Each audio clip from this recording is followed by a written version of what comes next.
Hello, everyone, and welcome to the Bootstrap Founder Podcast. Today, I'm talking to Andrew Gazdecki, a pillar of the founder community and himself founder of the acquisition platform formerly known as MicroAcquire. But we'll learn more about that on the show. Besides organizing millions of dollars worth of acquisitions every month, Andrew is a true teacher. His content on building software businesses is spectacularly useful. Unfortunately, he will share a lot of it with us today. Here's Andrew Gazdecki. There's one thing you do with your brand that just is so incredibly attractive to me and probably a lot of people in the community, and that's the way you build in public. That is just the most enjoyable thing for something that has grown into a big platform. So people don't usually expect the founder of such a big thing to be this hilariously relatable. How do you grasp the sentiment of the community so well? Where does that come from? I don't know. I've always been just a person that likes to laugh. Like things I would do when I would drive to work, instead of listening to music, I'd actually listen to stand-up comedy. I've always felt laughter is just such an important element of life, and just I like to laugh a lot. So whenever you're laughing at something that I post, like, trust me, I'm laughing probably like twice as hard. So I guess, like, to answer your question, I don't know. I think I like to do funny things and just make things fun, and if people think it's funny too, great. It certainly makes your online personality super relatable. You know, like there are some people who are in the acquisition space that are kind of untouchable because they are so serious about what they do. And you're kind of the opposite of that. And I'm very thankful for this, because that industry in particular needed some deserialization, if that's a word, you know, like needed some being more relatable, particularly as MicroAcquire is interfacing with all these little solopreneurs, all these people who just run their own business, who are not gigantic enterprise businesses, right? Who are just people. So having somebody to help them, like what you do with the business, with your platform, that is also a real person. I think that is just a great way to relate to the community that you're actually serving. And I kind of want to talk about MicroAcquire, obviously, because that's the big thing that you're working on today. And one question that I had when I first saw you were building this thing was, how and why on earth would anybody try to build a two-sided marketplace?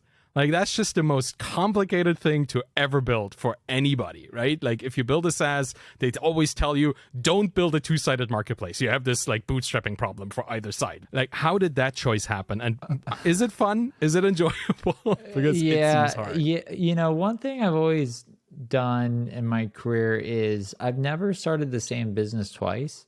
So I started with a job board, and then I bootstrapped a SaaS business, and then I created a crypto protocol company, and then I jumped into a marketplace. And it's actually an n-sided marketplace where there's multiple different types. So it's not just a two-sided marketplace. It's actually like a four-sided marketplace, because we have third-party financing partners, we have M&A advisors that we can refer to you, we have legal partners. So there's a lot of moving parts inside the business, just outside of buyers and sellers. So it gets even more complex than you just described. So and it's hard, but I guess the point I'm trying to make is, as a startup nerd, geek, founder, whatever you want to describe me as, I like learning new business models. I like diving in on really hard stuff. That's when I kind of, get the most excited, is if it's super, super, super easy. I get bored of it, I think, quickly. And I like the challenge of just the unknown, and just kind of, I don't know, like you just look at something, you just say, can I build something like that? And then I get the most enjoyment of just, actually, okay, let's figure out how all the other marketplaces did it. Let's study this. Let's learn this. Oh, did you do that? Was that something you actively did? Yeah. So a small little tidbit, unknown secret, or not a well-known secret about MicroAcquire. Before MicroAcquire, I actually built another marketplace called podcastrental.com. It was just a simple, I used ShareTribe to build the marketplace. And I just saw a tweet that was like, I wish there was something where you could rent podcast studios and just have you sit down podcast.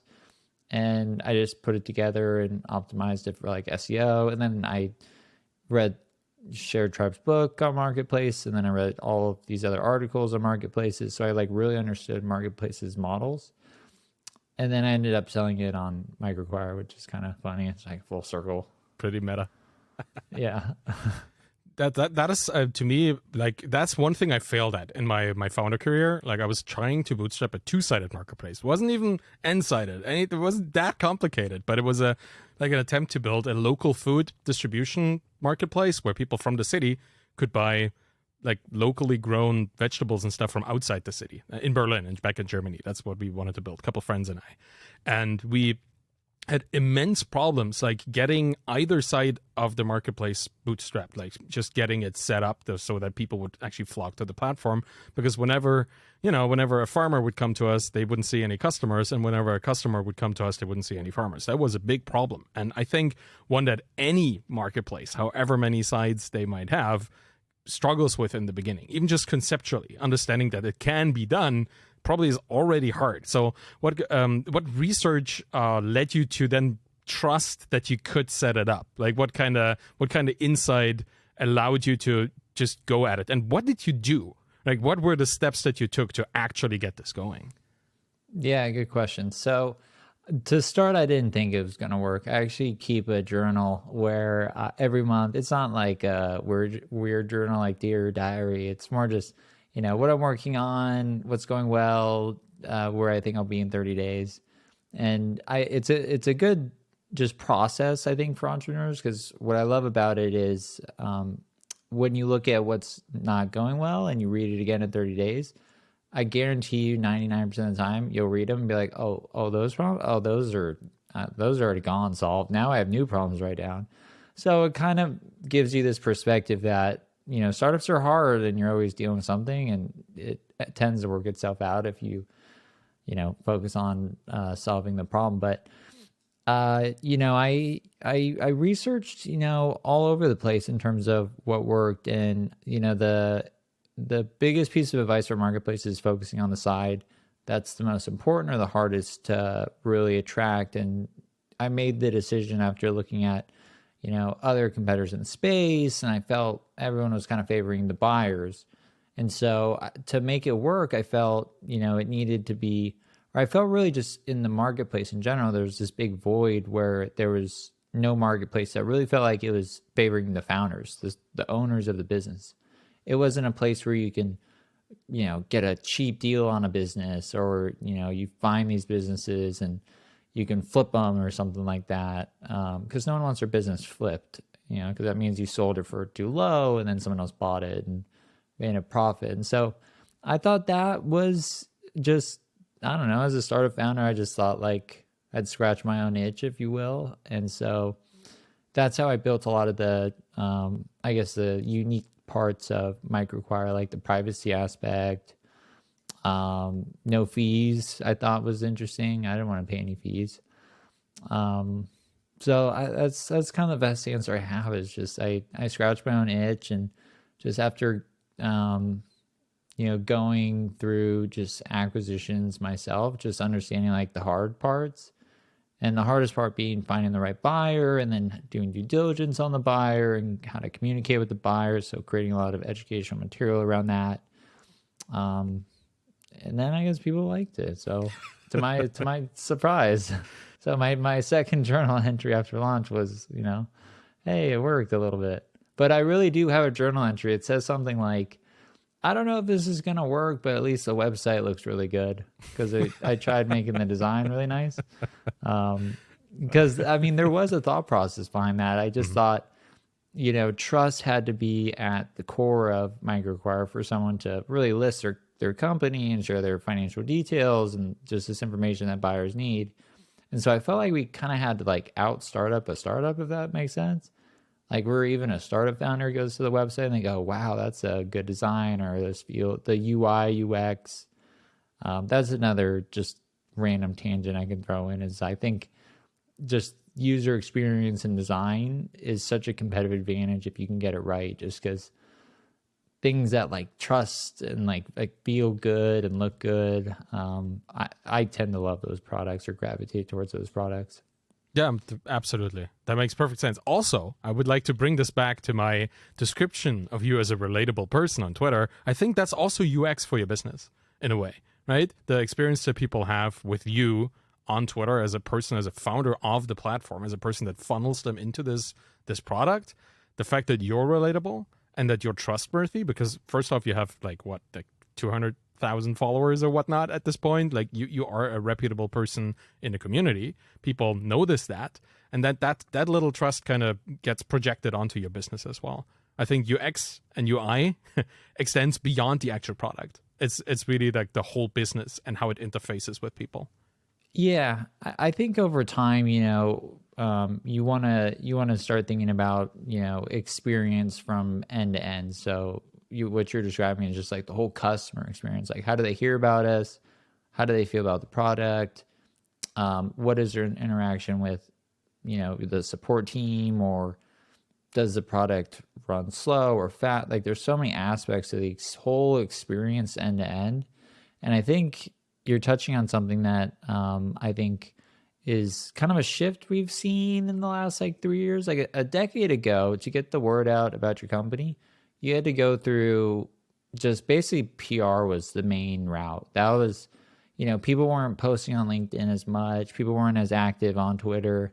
That wasn't really a thing. And now more than anything, I think people are becoming less reliant on news and more, they're looking for, I guess like an emotional connection or a personal, like you're saying, a relatable figure tied to a business that they trust and that they can look towards for support or questions or, I don't know, laughs sometimes.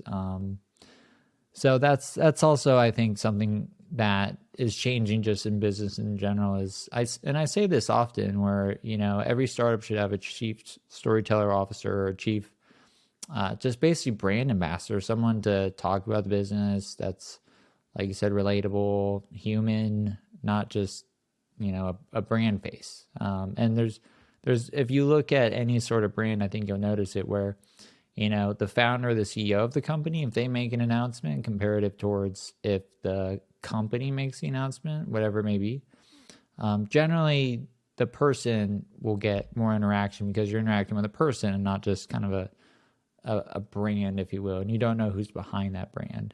So that was another like thought I had. I don't know if that tidbit is helpful, but Oh, absolutely. I think like the fact that brands that are faceless are almost completely untrustworthy wherever you look. Like, people just don't trust them. They have understood at this point, after a couple decades of being kind of just like shushed by those companies. Like in every customer service interaction that you may have with a faceless brand, there's another person you don't know. They don't want to know you. You don't want to know them. They kind of don't even want to solve your problem for you. They just want to get that conversation over. Like, you've been kind of suppressed by all these businesses. And now that you see companies actually led by real people, not just led, also just being inhabited by real people, right? You see lots of in our space, in the bootstrap space or the indie funded space, there are a lot of companies where not just the founder is speaking for the company, but every engineer in the company is active on Twitter or writing just blog posts or just sharing information from within the company and from within the industry of the company that the company is in. And that just makes it so much more relatable to see that business. And my example for this would be, I think, Fathom Analytics, right? With Paul Jarvis and Jack Ellis. Like, those two people are so present on social media that I don't think of Fathom as a business. I think of the thing that these two guys do and the other developer that's in the team, right? That's kind of how I perceive that business, which is, it's not even the corporate, like the corporate kind of faceless thing that most businesses are technically, if you look at like the founding documents and stuff, but it's an extension of people. I think you're doing this really well as well. Yeah, and I guess, a better articulation of what I was trying to get at is, I think we've seen a shift away from, business to B2B, business to business, to more human to human, where people, they want to interact with the founder. They want to interact with employees. They want to hear from actual people and not just, like a floating logo or something like that. Yeah, I recently had a conversation with somebody who talked to me about like how we are actually kind of shrinking the sizes of the kind of communities that we're in. Right, the whole social media space used to be gigantic and everybody could talk to everybody, but now we're finding all these little niche communities in which we find people that we can actually build relationships with and that we can trust. And it feels to me that even in the B2B space, there is a kind of movement towards like making relationships with people at other companies, because that provides a layer of trust that just a business to business, even just contractual business to business relationship could not present, right? If I know this person and I send them an email, I know they're going to read it and think of me, not just of the money that they can make from me and my business. That's how I feel those relationships with businesses are starting to become more important as they happen between people, not just between, companies. Yeah, and I think you hit on something good there with, just the importance of just adding value to whatever community that you're serving and have no expectation of anything in return. That just pays dividends over and over and over. So that could be through a social account, that can be through, giving away a product for free, creating educational materials completely for free. But yeah, like really adding value to these very specific communities, I think is, a smart strategy for really any company, really. And you should be doing it. Yeah, and you have been, right? Sorry. Yeah, but it's kind of like I don't have like a strategy around it though. I wish I could give you like, here's what I do day to day. But it's usually just kind of ad hoc, like, so I don't know if that falls under authenticity or just, I don't know, random madness. Yeah, probably you don't need like a really thought through strategy. I think the impetus, the wanting to help people, that is enough, that's enough to make you do these things over time. You don't need like a spreadsheet and, every day I help 4 people in one specific way. I think some people might need this, but if you have a more loose approach to this, I think like sharing whatever comes to mind, when it comes to mind, with the people that you think can use it best. That's kind of, at least that's my approach in many ways. But you've also been doing this in a more formal sense internally, right? You've produced a lot of internal tools for founders who want to sell their business to, do P&L stuff and to prepare for due diligence and that. And I feel that is adding value also, like for people at a very, very important stage, just coming to terms with, do I want to sell my business or not? And I've been very excited to see this, because most companies that did this service that you do, which I would call brokerage, I'm not sure if that's the right name for it, but it's kind of, you try to find buyers for sellers, right? It's the best term I can come up with. They have done this really like behind closed doors. They take on your property, they deal with it, and then they give you a price and something. But for you, that this way more in the hands of the founder themselves. What made you choose this kind of approach?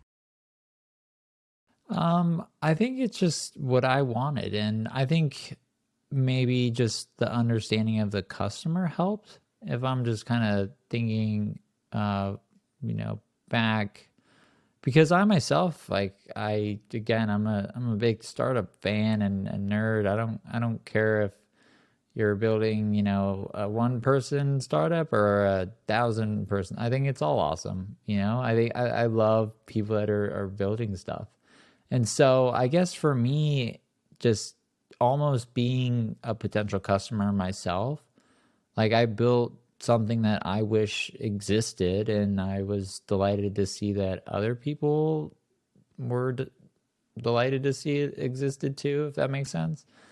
But yeah, I guess just when you understand, just kind of like, when I looked at the market, I saw basically a lot of fragmentation. So there was no central place to really sell your business. There's different brokerage firms, but there's no real differentiation from what they do. It's service based.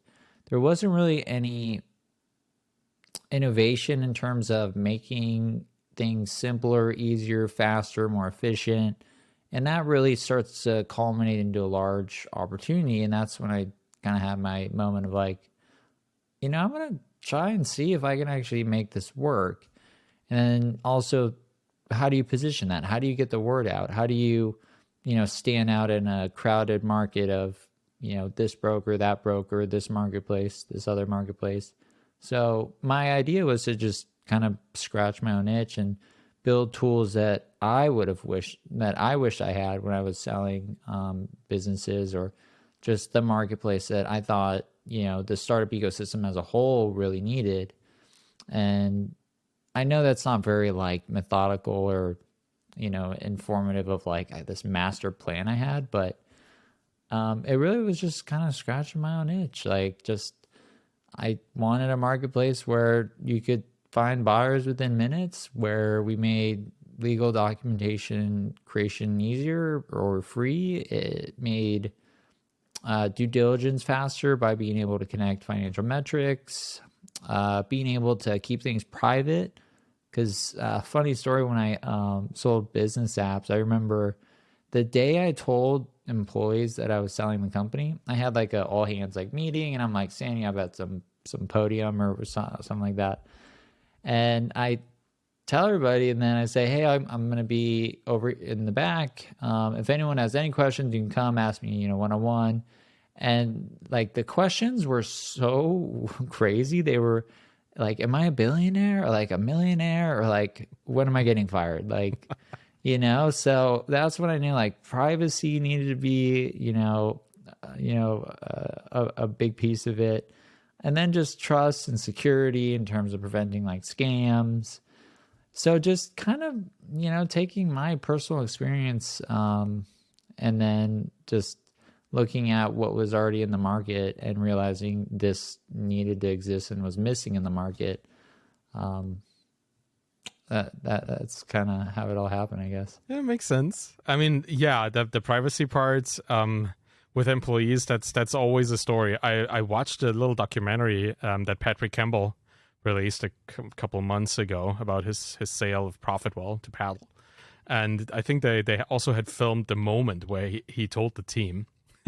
That was an interesting shot. Everybody's like, what's going on? You can see their minds racing, just figuring out, okay, what is my job going to look like in a couple months? Am I going to have a job? Am I rich? Like, exactly what you said. Like, people just need information at that point, and you may not even be in the place to communicate that, okay? Because it's at an early stage of the whole process. So keeping this under wraps for a while, probably a good idea.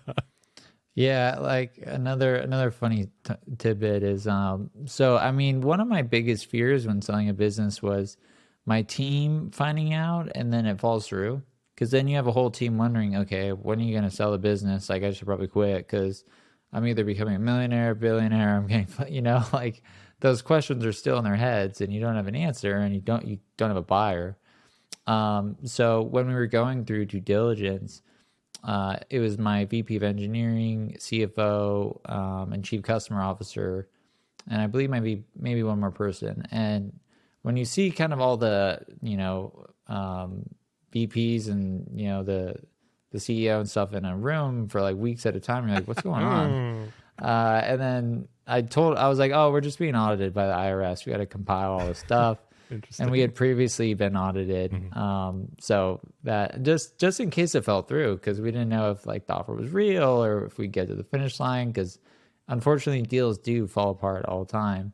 Yeah. And it would suck to like tell your company and then it doesn't go through and then you're kind of like, well, let's keep going, you know? So yeah, it's a motivation problem, right? Like you have this, like you've shown your cards kind of where you want this to go, particularly that it might end, and then it's kind of hard to keep people like infinitely motivated at that point. Exactly. It's a setback, when you make the decision to sell, you really want to be in that mind space, and you want to let your team know, ideally early in the process, but not early enough to where, you run into a situation where it distracts everybody and it falls through, and then you're left without a buyer for potentially another year or something like that. Because you could lose employees over it, or even worse, customers. So that was an interesting experience. Yeah, I guess any kind of instability causes trouble, like some kind of churn, either employee churn or real revenue churn. One thing I just heard was you saying that you were in a room with all your VPs for weeks. does that mean that you were not really prepared for an exit? Was that, I'm just asking, right? Because due diligence takes a long while, and depending on how and who you sell to, it has a different kind of intensity. Were you prepared? Did you ever consider this to be a business to be sold at the point with business apps? Oh yeah, I don't understand. If I'm being candid, I don't understand when people are talking about like just make run off the profits for like 20 years or something like that. Because I always ran business apps at break even, so any profit that we had, because I viewed it as an asset, so I could either take the profit or reinvest the profit into the most valuable asset that I had, and I had control over the growth and the value of it. So I kept pushing growth constantly on the business. It was profitable within the first like 2-3 years because it grew from like 0 to 3 million in the first 2 years, if I'm recalling correctly, and then 3 to 7. And it grew to a point like faster than we could spend the money. And then I ran it from break even after we had like let's call it 2 million or something in our company bank account. And then so yeah, during the due diligence process, given the size of the company, as a company gets bigger, you have employee contracts that you have to go over. Depending on who you sell to, due diligence can look entirely different. But it was just the complexity of the business because we had an iOS team, we had an Android team, we had a customer service team, we had a sales team, we had international employees, we had there was just a lot of moving parts to the business. It wasn't like a Shopify app or something like that. And so the more complex your business is, the more due diligence that's going to be required. And then the firm you sell to or the company that you sell to, depending on, their due diligence requirements, it all depends. But the due diligence that we did with the firm that we sold to, the private equity firm, it was just like a fast paced, like 30-day due diligence, like checklist that we got. And then we had to just run through it. So it wasn't fun. But we made the best of it. Yeah, our operation was a bit smaller. Our due diligence was also a little bit smaller than that. But checklist style probably is just what a SaaS acquisition, like a financial acquisition, looks like, right? There's if there's a surprise, then they know where to look for it at that point, and then they'll figure it out. You've been writing about this, like you wrote a book. Just wanna mention that because I really enjoyed it. First off, because it's a great retelling, I guess, of your story coming to where you are right now and why you're doing what you're doing. Also, the second part of the book has a lot of really succinct and all over the place, in the best sense of the word, tips for how to build a business that is actually sellable. My strategy has always been a good business is a sellable business, and a sellable business is a good business. So anything you can do to turn your business into a better business also makes it more sellable. Do you have now with your insight into so many businesses that I don't know, like how many hundreds, thousands of businesses have been sold on MicroAcquire at this point? Probably, I'd say over 1,000 at this point. We average about like 75 to 100 per month. And this last month, we did about 45 million in acquisitions, and the previous month we did about the same. So it's shockingly, the deal sizes are getting bigger. So that's been fun to watch because those acquisitions are very meaningful to the individuals because $1 million if you bootstrap a business is a fantastic outcome. Like you're potentially a millionaire depending on taxes and what you pay. Not in Germany, but yeah. Yeah, also not in the United States all the time. But if you sell for like 2 or 3 million, then yeah, you're a millionaire, which is extremely life changing. Yeah, with that level of insight, because you probably have a lot of data, from that. And I don't want to pry too much. If like any question I'm asking is like too specific, let me know. But with that level of insight, have you found anything that is particularly conducive to being acquired? Like any kind of approach to business, any kind of metric that people focus on, or whatever it might be that makes a business more sellable? Have you found anything there? Yeah, I think it depends on what price range you're trying to sell in. Like, for example, when you get past, a lot of people don't know this, but when you get past, say, 10 million in annual recurring revenue, your buyer pool unlocks to a completely different set of buyers. And I don't know why it's that mark, but around 10 million in annual recurring revenue, you get exposed to a completely different type of buyer group than you would at, say, 2, 3, 4, 5 million. At that price point, you're going to be working with different firms. So they're going to be looking for things like, profitability. At 10 million in your recurring revenue, if you're break even, they're going to be looking at, typical metrics like what is your churn? What is your growth rate? How profitable could this be, or how much farther can this go in terms of growth? So it really depends. But if we wanted to like put together $1 million business, all the time I see simple Shopify apps made by, 2 people or something like that. Very, very low in terms of expenses, highly profitable. Those businesses tend to sell really, really quickly. And then as you get kind of bigger, I think just defensibility is probably the next thing I would point to in terms of, is there platform risk? Is there, some sort of unique moat around the business? How stable is it? How long have you been in business? Those all kind of can push up your final sale price. And then, really just having a great business. I know that's kind of a cop-out answer, but, there's a saying like the best business to sell is a business that you don't want to sell, because it's growing, it's doing well, and that will attract the most buyers because it truly is a great business. And then, if you go below $1 million, I would say, quality of product is really important. But then really throughout every bucket that I'm describing, below $1 million, or 5 million and above, just having your numbers in order is just so important in terms of, is the business capital efficient, or are you just losing a ton of money? That's a terrible, it's really, really hard to sell a business that's just losing money month over month. So having either some path to profitability, or ideally being profitable, is how a lot of buyers will value your business. What are some other things I've seen? I've seen so many different types of businesses sold. It's hard to really say this is like the exact formula, because there's also so many different types of buyers looking for different types of businesses, whether that's SaaS businesses, SaaS and MarTech, or it could be SaaS developer tools. It could be e-commerce, direct-to-consumer businesses. I work with funds that are specifically rolling up Shopify apps. So there's also kind of buyers for every type of business that you could kind of think of.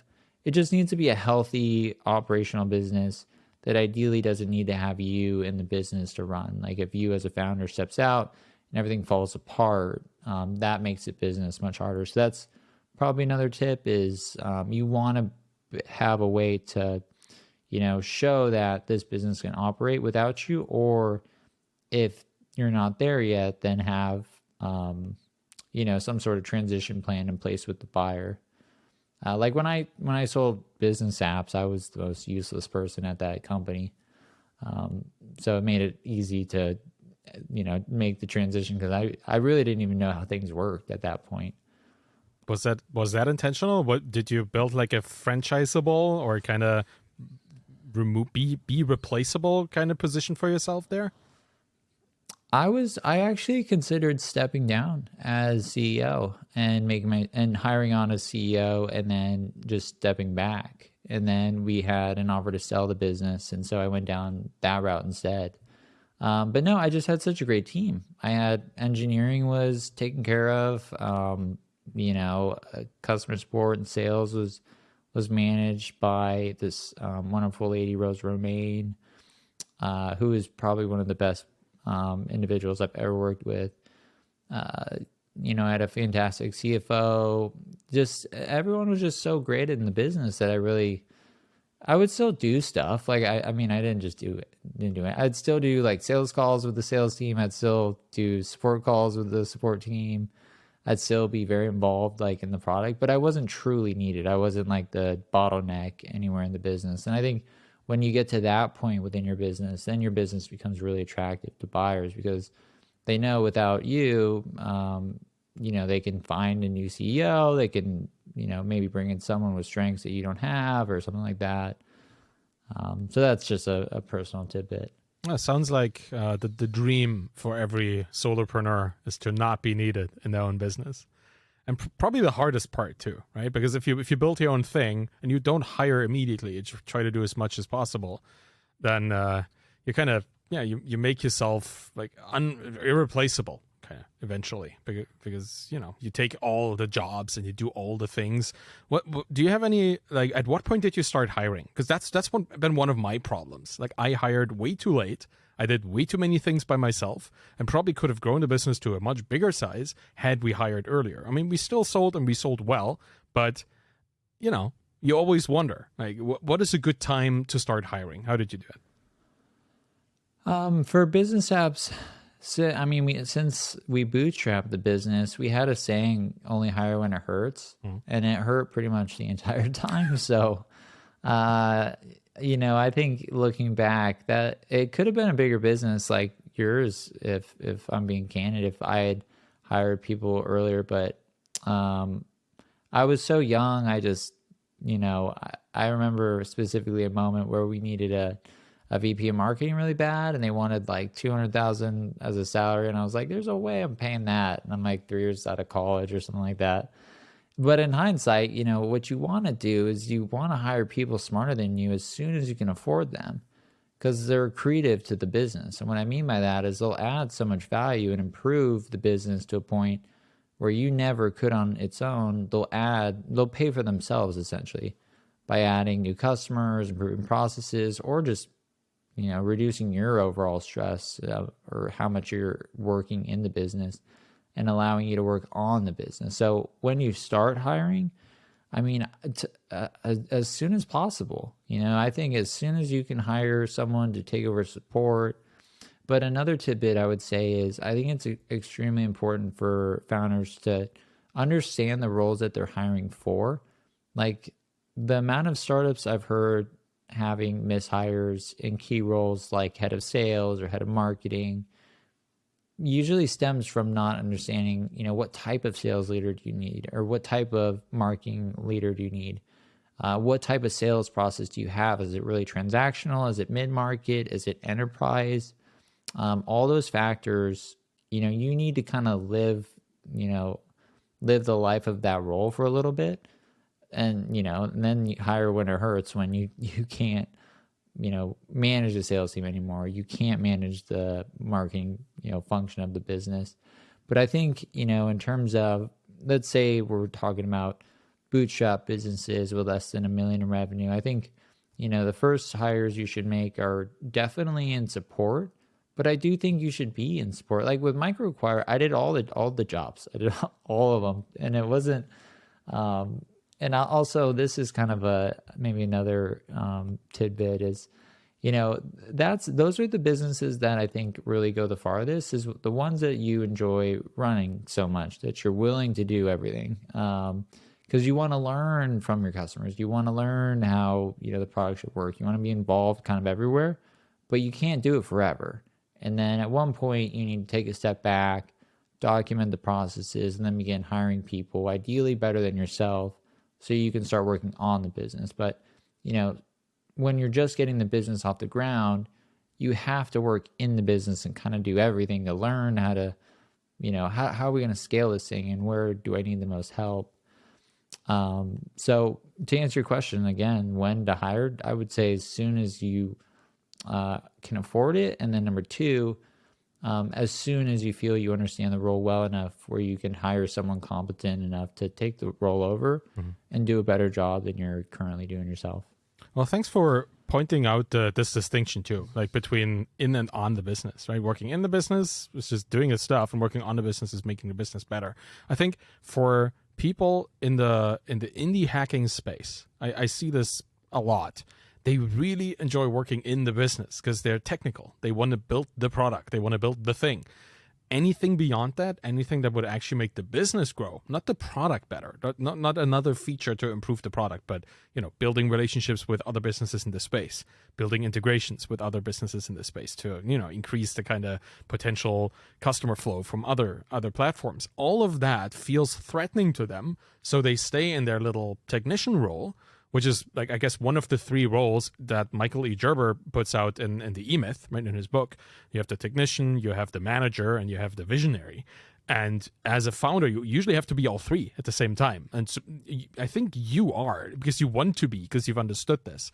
But some founders, they only want to be the technician because they think, hey, if I'm just building a good enough product, it's going to sell itself. If you build it, they will come, that kind of stuff. So to me, that was a problem, because I also really enjoyed the technical role and everything else was kind of scary. And I had a co-founder, right? I was still blocking myself from going into these fields, or from even finding help for myself to be able to work on the business more. So I think that is something that's really hard to deal with. I would agree. And I think, just understanding what you're building. If you don't step out of your comfort zone, you're just kind of building a job for yourself rather than building like a business that can scale and that can, again, operate without you. And that should be your goal. And it's kind of weird. It's, if you really want to be a business or build a business, you need to kind of fire yourself from everything, which is very ironic when being CEO of a company is the only job where it's a good thing when you're fired from stuff. But, I think that just holds a lot of people back, is that fear that, of giving up control, so to speak, not being able to trust other people with decisions, or to make their ideally decisions on their own, or even fail and make decisions on their own again.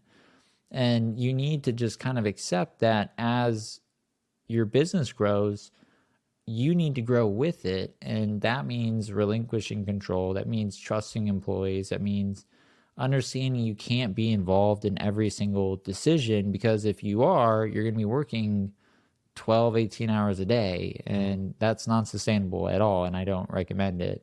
Yeah. That's the burnout, right? Unless you want to burn out. But again, just having the distinction of what are you trying to build? Because also, I think it's completely awesome if you just want to have, you don't want to manage a lot of people. You want to have just a one-person business. I see those get acquired all the time as well for quite a bit of money. And I kind of question myself, what am I doing? Like, these people are like, these two people worked on this for a year and they made like a couple $1 million. So that, I don't want to say that's not, don't do that. Cause sometimes that is, fine.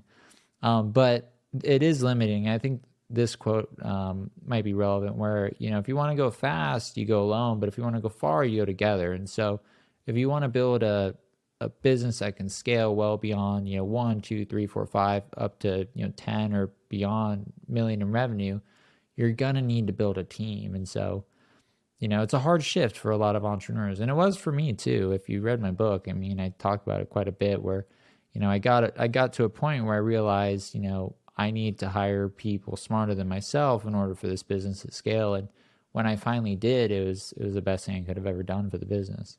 Mm-hmm.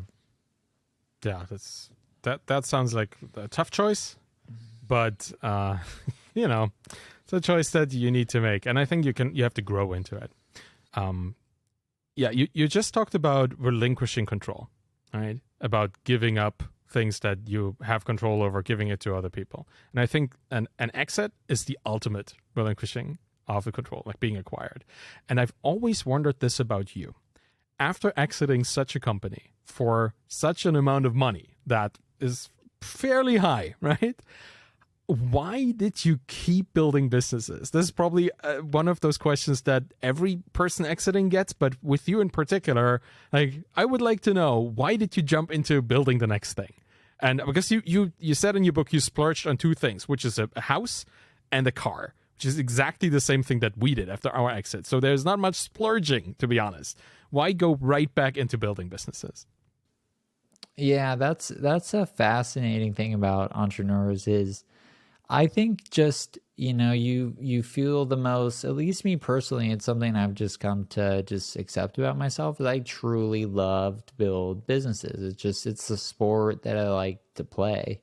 And so when I'm not playing it, there's nothing that really kind of, brings me that fulfillment, if you will. So I'll probably always be building businesses. I've just kind of accepted that. I've been like that since I was a teenager. And so just even as when we went into due diligence with business apps, when I started working on a new startup, because I immediately was thinking like, oh no, what am I going to do when this closes? So right, and I don't recommend that. I recommend take a break, like in retrospect. Don't do as I do. Yeah, I mean, I definitely do wish I took some time off, enjoyed, the win, but I just went right into new company, new problems, new team, new challenges, new wins, new stuff to celebrate, new stuff to cry about. But yeah, I would say I just love building stuff. I think it's something I'll always be doing. Sounds reasonable. I mean, we wouldn't be talking if I hadn't done the same, right? I could also sit somewhere on the beach and do nothing, but why would I? Right? It's so much more enjoyable. Yeah, even when I go on vacation, I can't be away for, I mean, a week is probably the max, and then I start getting just like, I want to get out of here. I want to go back to, work.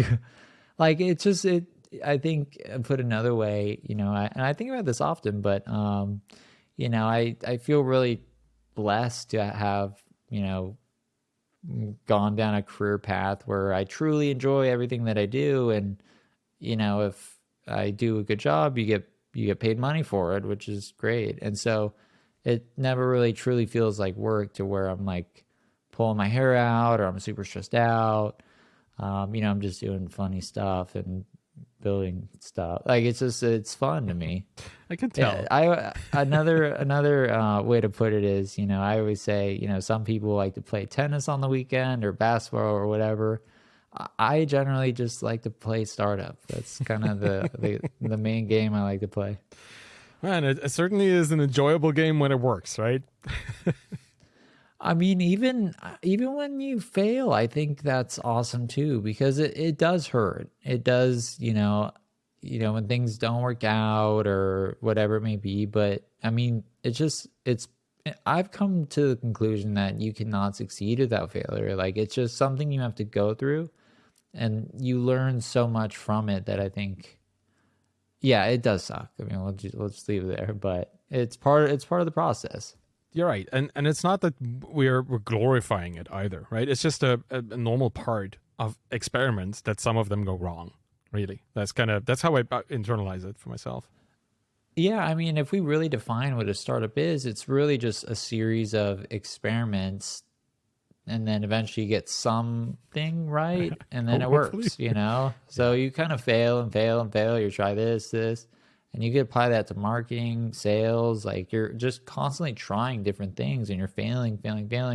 And then you get a breakthrough and then it works. And then it kind of makes all that failure just like worth it, if that makes sense. Yeah. And more I see people doing this in public, like building in public, obviously, like building their businesses in public, building their careers in public, whatever they may be building. And even if they fail, one thing that I notice is the next time they do something, they have more attention. They have higher initial crowd of people looking at it. And even if that fails, the next time they do something else, even more people look at it, right? Because there's always something about joining somebody's journey to an eventual success. People want to be part of that. They kind of want to be, it's like with a rock band or any music band that people like. You want to be the person that was at their concert when nobody knew them. That's kind of how building in public is attractive to people. They want to see the successful people before they are successful and be part of their journey. Maybe even help amplify their story, their narrative, so that the journey can become successful. Which is why, in particular, being a builder in public, failure is just yet another little stepping stone. Oh yeah, that's something I really wanted to ask you. Because you see exits or acquisitions of all kinds of sizes. And there are kind of two paradigms in the space. One of them is the stair-stepping approach, the Rob Walling, start with an info product and then go maybe into services or cyber service and then info product and then build a SaaS and so on. Or the kind of shoot for the stars mode, I'm going to build this business and I'm going to start it and it's going to be great. Out of these two, stair-stepping and shoot for the stars, what do you recommend for founders who are getting started? Like who are not an established person yet, who don't have an exit behind or in their history just yet? Oh, stair-stepping for sure. And I think if you look at every successful founder, you'll see some form of stair-stepping. Like before business apps, again, I had like a job board that I built. I had like a web design company that I built. I sold a bunch of stuff on eBay, so like, I don't know if those count, but it's not like I just went straight into like a SaaS business. So my point being is, yeah, like, I always say, start an agency, and figure out what you're really good at and what you like to do. So kind of like take a step back, because I think, the market that you pick and the customer that you pick to serve is so important, because it's so hard to compete against a founder that loves what they do and it feels like work to you. So I mean, stair stepping all the way. I think, if I was just to start like everything over, I would probably start like a podcast like you, and then I'd probably start like a newsletter, and then I'd probably figure out, okay, how do I monetize my audience? And then I'd build a product around that. I'd stair step into it. I think that's a much more practical rather than taking the 1% chance of success shot. You kind of increase your chances, and then also your experience as well, which increases your chances of success. So definitely stair stepping. Well, what's the next stair step? Sorry, for MicroAcquire. Where's MicroAcquire going? What are you going to do with that in the future? Well, we're dropping the micro, so it's going to be just acquire.com pretty soon. And after that, I think we'll just have to find out. That's a big deal, I think. Like from a branding perspective, obviously, but it kind of suggests to me that you're going for the whole market. Are you still gonna try to focus on smaller businesses, or are you going to try to incorporate every kind of size at this point? Yeah, I mean, I started MicroAcquire to help founders of all sizes. Like whether you're trying to sell a business for 10,000, but I never expected MicroAcquire to really be able, like, if your business is truly worth 10, 50, $100 million, there's buyers on MicroAcquire that can facilitate that transaction. And I think, a lot of founders don't want a micro acquisition. They want to maximize their exit. So I think dropping the micro kind of helps us, with the perception, like we can actually help with these larger acquisitions too.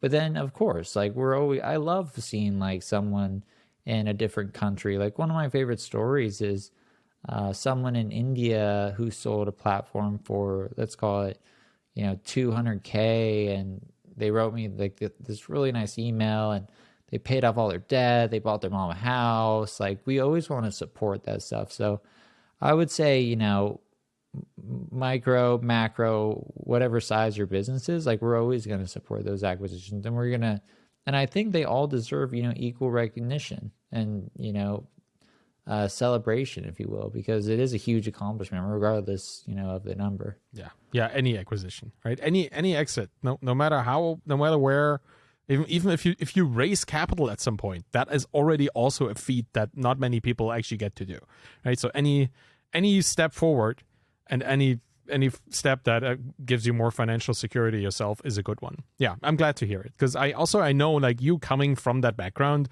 you won't forget small founders, right? You're not just gonna wake up one day and think, oh, I'm not gonna look at these people anymore. Like, you're part of the community and people trust you with that. And since we're talking about community, where can people find you? Where can people learn more about you and what you do, and where can they sell their business? That'd be interesting to know. Yeah. On Twitter, Gazdecki, or you can just shoot me an email, andrew@microacquire.com, or just go to microacquire.com and check out the marketplace.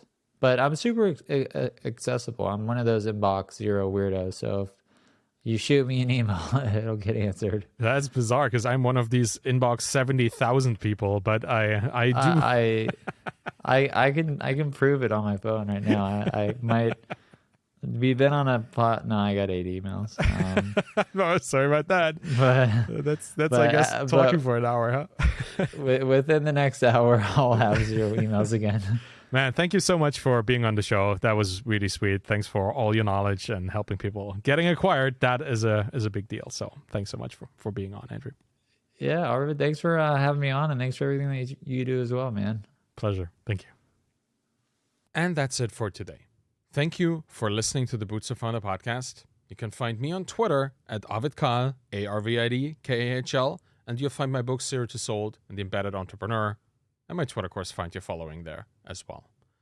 If you want to support this podcast and me, please go to ratethispodcast.com/founder and leave a rating and a review if you can find the time.